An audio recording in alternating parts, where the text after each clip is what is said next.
Hello and welcome to CrossTalk, where all things are considered. I'm Peter Lavelle.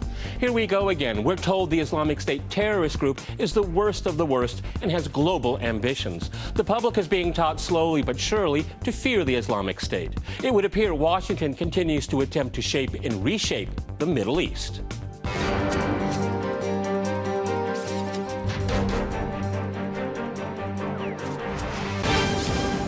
To CrossTalk the Islamic State, I'm joined by my guest, Jabir Hassan, in London. He is director of the Iraqi Association. Also in London, we have Joseph Willits. He is from the Council for Arab-British Understanding. And in Washington, we cross to Ray Locker. He is the Washington Enterprise editor for USA Today. All right, gentlemen, CrossTalk rules in effect. That means you can jump in anytime you want. Ray, if I can go to you in Washington, we have the U.S. Defense Secretary saying the Islamic State threat beyond anything we've seen. Is it really of this magnitude here? Because we've heard this before about other groups and the march to war. Go ahead, Ray in Washington. Well, we have a history of doing that. I mean, the government does. We saw that pre-2003 with Saddam Hussein in Iraq, saying he had weapons of mass destruction. He didn't. We invaded anyway, and now the rest of the world wonders about our credibility. However, we had an attack on 9/11 13 years ago that killed more than 3,000 people, and nobody wants to be the person in charge in the government who turns a blind eye to something like that, rules out a potential threat, and then comes to regret it later. So certainly politically, the pressure is on to always take these things seriously, and then if they turn out not to be so bad, to dial it back. This may not be a case where we can dial it back if we keep stepping up the military action. Okay, that's interesting.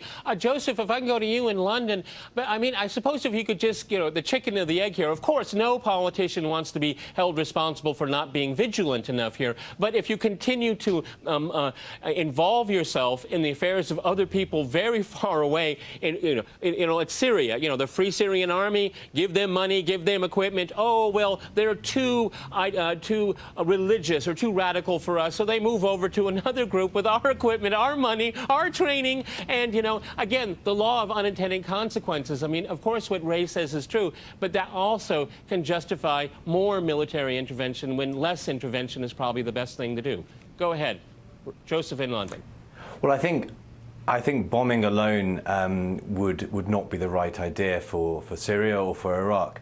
There obviously needs to be a very clear strategy, which there hasn't been for a long, long time in Syria and for the wider region. We have, we've also getting the argument now that somehow, ISIS is the new evil, and there has been failures, countless failures in terms of dealing with Assad. And let us not forget that, Assad is still barrel bombing people in Aleppo. There are still atrocities carrying out, documented evidence of war crimes on both sides. Obviously, the fear of ISIS is great, and I think the turning point happens to be, I think, the beheading of James Foley a couple of days ago, and it seems that now, the death of an American journalist is bringing this back into the spotlight and bringing it closer to home again. Joseph, let me ask you: do you think that's done intentionally? And I'm not dismissing the suffering of that man and his family and his grieving family, but it's quite interesting from a PR perspective, isn't it, to have such a spotlight on an American being killed by someone with a British accent, which I think needs to be a little bit more investigated as well. What I'm just saying is it fits really well into this kind of media environment. Well, I think with the images of James Foley, we have possibly the biggest extremist PR coup since 9/11. I think there's comparable images in terms of London's bombings and Madrid bombings, and also the death of Lee Rigby, the soldier on the streets of London last year. And I think the argument is that there's a sense that however horrific and gory and extreme the decapitation of James Foley is, it seems strange that only now we are recognising the plight of Iraqis and Syrians who are suffering similar fates at the hands of ISIS. And there is a risk, a very serious risk, that you're sending a message that one American life is more valuable than countless thousands of Iraqi and Syrian ones. Okay, Jabir, in London, one of the interesting things is if we look at this ongoing tragedy in Syria, where no one is faultless, wouldn't it be time, logically speaking, to make amends with Assad and take on, according to the U.S. Defense Department, the most horrific threat to the world and take on ISIS together? That would be logical, but it's not going to happen, is it? Well, I don't think so. To be practical on this issue, especially on the reality, proved that there is no way for the Western allies to make any peace or deals with the Assad regime. But the threat is there, and ISIS is growing, and there should be an immediate action to halt their advances on both sides of the border, Iraq and Syria. Okay, Ray, it seems to me this is exactly what ISIS wants. They want to take on the big Western military giant. They want to take them, and they're just waiting for it because this is what feeds up, attracts a lot of people to their followings. I mean, the FBI, and we have other Western intelligence agency having a difficult time estimating how many Westerners are actually joining ISIS right now. I mean, this is really quite interesting here. This is what ISIS wants. It's in the spotlight. It's all about they're the purest, the baddest, the meanest, all of the above. Wouldn't it be better not to play their game and to back off and see where it's going to go? I don't think it's best to back off. I mean, I think you do that at your own risk. I mean, clearly this is an unstable group has a very apocalyptic worldview, and to let them do whatever they want would be a mistake, regardless of where you are. I mean, there are so many dangers, in any of these decisions, and I don't think you see the U.S. government rushing to do anything. President Obama does not want to go into Syria. He only wants to deal with that if he absolutely has to, because the choices are all bad. You go in, you take out the Islamic State in Syria, you're helping Assad, or you may be helping another group.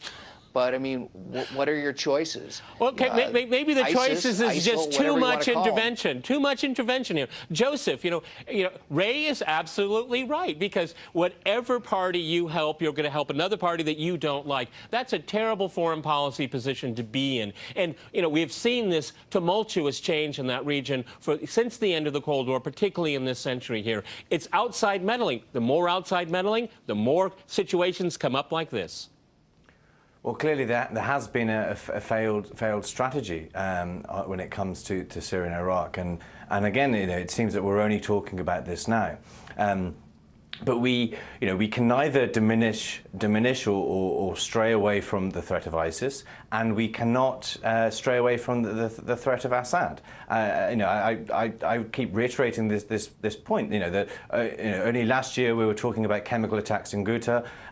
We're talking about barrel bombs in Aleppo. We're talking about evidence of 11,000 people killed under Assad, and evidence of photographic evidence of torture. And of course, we're seeing evidence of ISIS atrocities. We're seeing crucifixions, we're seeing beheadings, we're seeing amputations, we're seeing this policy of fear. And of course, when we're talking about the issue of James Foley, this image of an American being beheaded in such a way is not necessarily a new one. It's a tried and tested method that Al-Qaeda have used, and there is a discussion now about whether ISIS is more brutal, ISIS is worse than Al-Qaeda. I think it's irrelevant. I mean, ISIS is an upgrade. It's Al-Qaeda plus.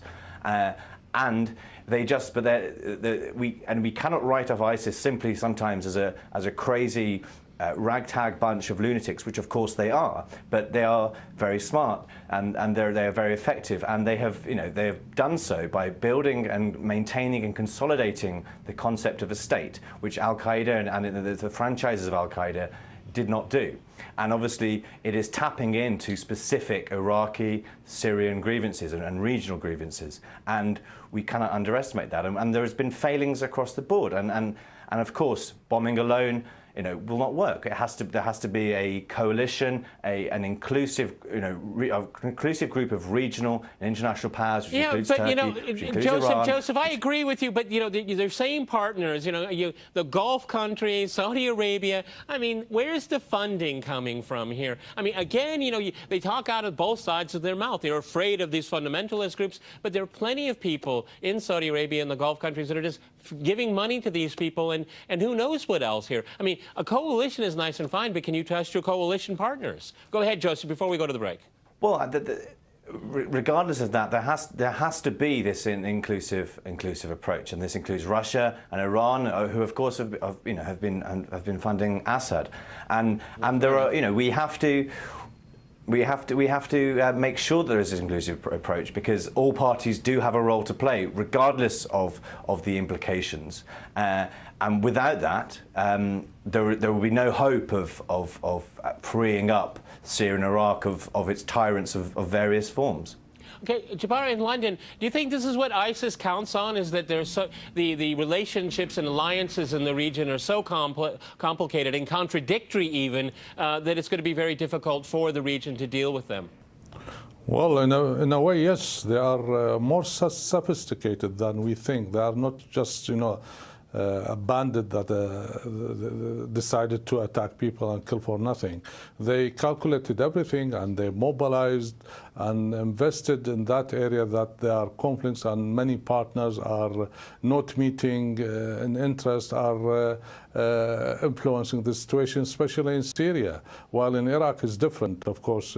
There's a government which at least been elected and replaced a brutal regime of Saddam. But in Syria, definitely they played it in a very clever way. But at the end of the day, this conflict can come to a halt. Okay, on this note, we're going to go to a short break, and after that short break, we'll continue our discussion on the Islamic State. Stay with RT.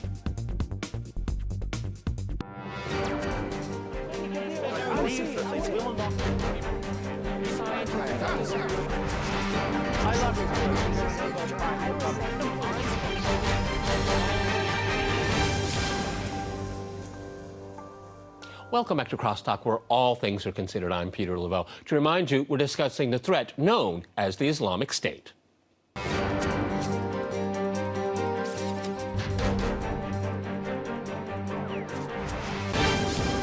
Okay, Ray, I'd like to go back to you in Washington. Exactly 1 year ago, there was the big discussion about the gas attacks in and around Damascus, and whether the U.S. was going to attack. And that was 1 year ago. I think there are plenty of people in Washington who would like another shot, another pretext to take out that regime, and actually try to use it to their advantage when dealing with ISIS. What do you think about that? I don't think right now that the United States government wants to get rid of the Assad regime. I mean, who's going to replace it? We've seen in the last year all the things that have happened when, we've tried to do whatever in Syria. You have Assad. He's obviously a bad actor. We would like to not have him there. You have ISIS, which is, I think, even worse. You ostensibly have the Free Syrian Army, but no one really knows how powerful they are. Then you have other Islamist groups that are probably between Assad and ISIS in terms of ideology. So if you pull out Assad, what's going to happen? I don't think this government wants to do anything to help Assad, but I don't think that they can look at a future without him in power and realize that it's going to be any better. This is going to take years if you want to support the Free Syrian Army and hope they build up a kind of capacity, to replace Assad. That might be an option, but a vacuum that would be created by knocking out the Assad regime right now, I think, would be a disaster. Okay, Joseph, a lot of neocons in Washington have not been as logical thinking. They would still take the advantage of the situation. Let's talk about Iran, because Iran is a very important regional player, and it's a very stable one at that.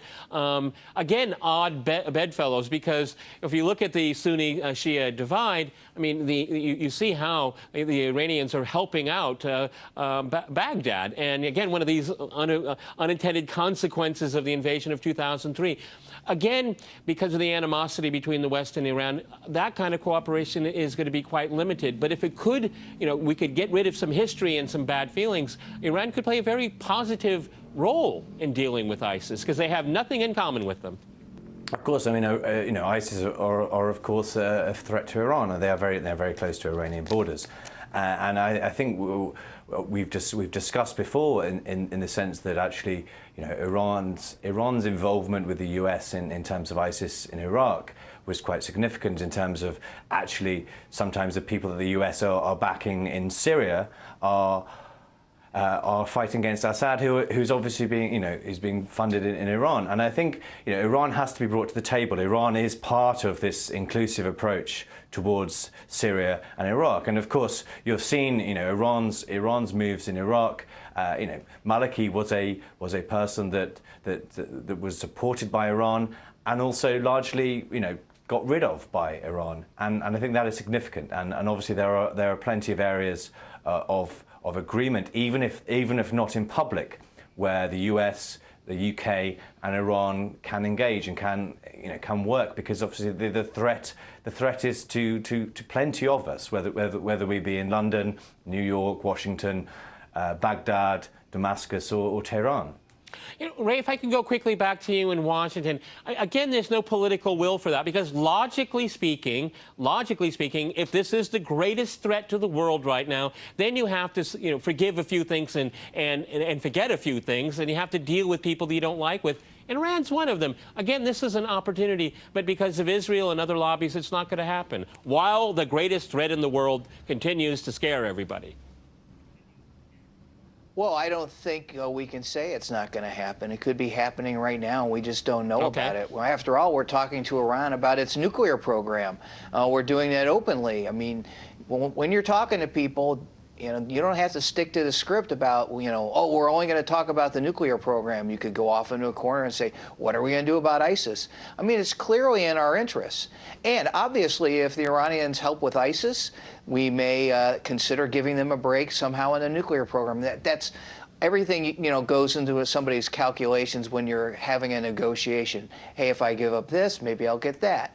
And so it would not surprise me at all if there are people who are having those conversations right now, but they're not making them public. Okay, Jabara, in London, one of the things I find quite remarkable, particularly in the last 10 years, is that we just go from one war, one conflict, one sectarian conflict, one after another. It's almost if it's preordained. It just keeps the region boiling until you can get the right outcome you want. Because we all agree on this program, you're helping some people that are the enemies of some, and then the opposite. And you actually have these very strange bedfellows. Is this part of the calculation in the West, particularly Washington, to see where ISIS is going to go before you make your final bets and who you're going to back in the region? Well, it's a very puzzling question. They had this problem in Afghanistan when they supported the Mujahideen, and Al-Qaeda came out of it. Exactly. And we all know what Al-Qaeda created. And again now, this ISIS or Islamic State came out of the Al-Qaeda. Al-Qaeda is fading away. It's more extreme. They are occupying land and attracting so-called international Islamic terrorists into the region. It is, to us as Iraqis, we saw that the Americans and their allies, the British as well, they had no war removing Saddam's from power strategy, and they've always making errors here or there. It looks like it's a try and error, and on the expenses of the people of the region. ISIS should be dealt with immediately, and they should be stopped militarily, but that will not eradicate them. Definitely, it's a long process. If they really want to eradicate them, they have to cut off supplies. That's not only the money, but the pouring of international terrorists coming from all over the world, even from China and the Chechens and from the Balkans, from Europe. These are all using the route of, most of them are using the route of Turkey. This can be halted again. Going back to American policy, well, I am one of millions of Iraqis. We don't know what they are planning for tomorrow even. Okay, that is one of the most interesting things said on this program today, and I want to go to Joseph, because do they have any idea what they're doing? This is what I've been getting at for years right now. Do they actually have a plan? Because when we look at what's being said about a year ago about sarin gas in Syria, I mean, it was just a few seconds away from hitting the button until someone said, hey, this doesn't make any sense at all. And then everybody stood back and said, yeah, you're right. I mean, Joseph, do you have any confidence at all that the policymakers, particularly in Washington, have any idea what they're doing, or are they just winging it? I think there is an immense feeling that actually that really they don't know what to do, and this is, you know, you've had also senior former military figures in the UK only the other day saying that there is no clear strategy. I think, again, there's this sort of hangover, certainly in the UK and in the US as well, of a hangover about intervention in Iraq. And that does dominate any sense of intervention in the region. And of course, last year in London, we had a parliamentary vote which David Cameron lost. I think this time, if there were to be a vote on intervention in Iraq, I don't know whether it would go through, but I think there would be more support for it. There are indications, certainly in the British public, that around 45% of people would support British airstrikes. Obviously, more would support US airstrikes on ISIS targets in Syria and Iraq. And this has significantly increased since the beheading of Foley, and of course this idea, the very real threat, bringing it closer to home with actually British extremists being involved in Syria and Iraq, and estimates of around 500. And I think this is motivating, whether it be public opinion, but also political opinion. But whether it is just reactionary in terms of responding to the hysteria that ISIS is creating, and obviously there is a justification to the hysteria, but if the reaction is also in part hysterical, then there are dangers in a strategy that is dominated by that. Ray, you're in Washington, you're inside the Beltway there. I mean, how much is Obama under pressure to do something, as they always say? Something must be done.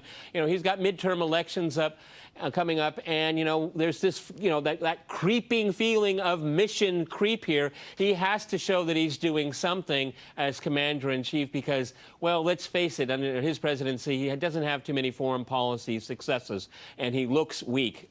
Again, is he going to be doing something that may not necessarily be in the national interest, but to make a show for the elections are only a few weeks away? Well, there's obviously the pressure from some people who want him to do something. I mean, primarily, those are the same people who supported the invasion of Iraq 11 years ago. And I think the verdict on that intervention is clear. I mean, most Americans consider that a mistake, even though they didn't like Saddam Hussein. You know, you talk people inside Washington, the elites, the political elites, they favor some kind of action because that's usually what they do. You look at poll numbers from, you know, polls taken throughout the country, overwhelmingly not in favor of intervention in Syria, don't want to send troops back to Iraq. Maybe airstrikes because they think airstrikes are relatively antiseptic, at least to the people in the airplanes, not on the ground. There's not an appetite in the United States for, you know, a long-term commitment of ground troops. They don't want to go back into Iraq. You know, yet they want Obama to do something. And I think in many cases, the best action is to not do anything specific. Well, you know, but you know, but doesn't, you know, the people that want something done, they have to make ISIS look so bad, the baddest of the bad. That'll help justify some intervention because, like you said, there's no appetite for it. Oh, obviously, yeah. Well, I mean, you have to make them look bad, and they're doing a great job themselves of making themselves look bad. I mean, obviously, when you have, you know, people there killed, it's kind of an abstraction. You take an American journalist who is there just doing his job, you take him out in the middle of the desert and you cut his head off, and on a video that you post online, that gets a lot of people's attention. Okay, gentlemen, it gets a lot of attention. Yeah, we've run out of time. Many thanks to my guests in London and in Washington, and thanks to our viewers for watching us here at RT. See you next time, and remember, CrossTalk rules.